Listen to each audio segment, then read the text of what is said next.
bag of jewels, this little beautiful bag of jewels. Let's just see what it has for us today to share. Okay, whoops, oh, it flicked. Okay, so this is great. So whenever we communicate with each other correctly, there is an exchange of energy. Rashid Feld has said that. So tapping into that, communication is way more than verbal. It's also, as we know, non-verbal, and it's energetic. So a lot of the time, our energy is actually speaking to the other person.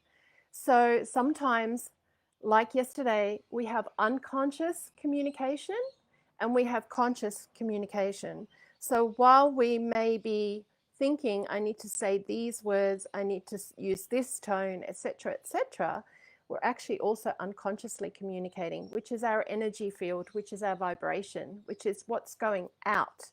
So if we're in a difficult situation with someone, it won't necessarily be that they will receive what we're saying on an unconscious level or a superconscious level. They'll receive what we're actually sending out in our vibration, that energetic communication.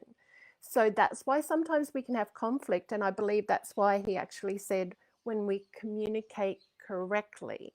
So when we communicate correctly, our energetic system, our heart, our soul, the alignment of our body, mind, and spirit communicates the one message, the clear message, the one and only message. Whereas when we're in conflict with ourselves and we're of a divided mind or we're in polarity, so we have dual thoughts about what we want to communicate or the person we're communicating to, I know this from my own experience, is I have intention to say one thing or another. However, I might be feeling anxious, resentful, angry, something on another level, which also will get communicated without me acknowledging it. So I hope this has helped you today to just really tap in every time you go to have a conversation with someone, to just let them know, well, to send to yourself first, really, to actually think about what you want to say and feel into your heart about what you truly want to communicate. And then come from that place of coherence so that body, mind, and soul are in alignment.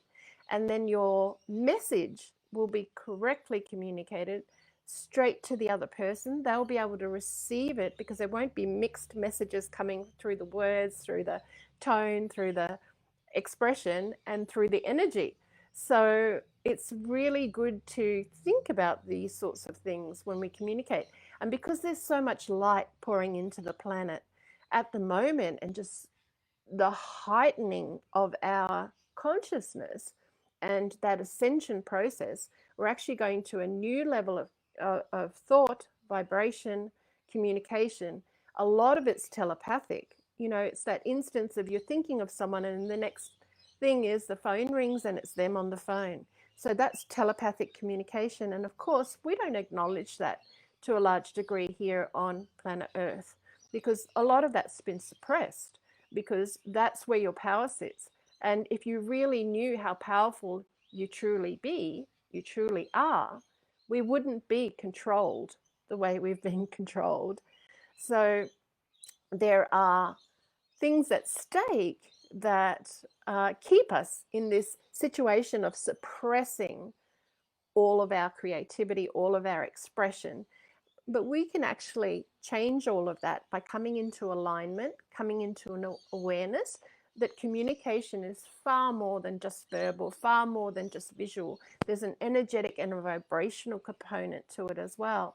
So I hope that's helped you. And if you're struggling with communicating with family, who are, of course, the hardest because we're closest to them, if you're struggling in friendships and there's been a breakdown of communication, perhaps this little bag of jewels gifted back to me from my mum, who I originally gifted it, my mum and dad, who I originally gifted it to in 1992.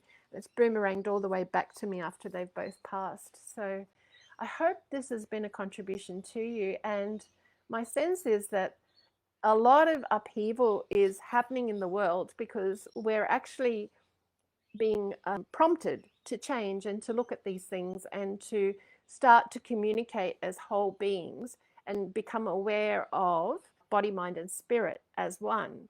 So I used the word source yesterday. So source is God. I don't use the word God because I spent a lot of years in church and was treated very badly by religious people.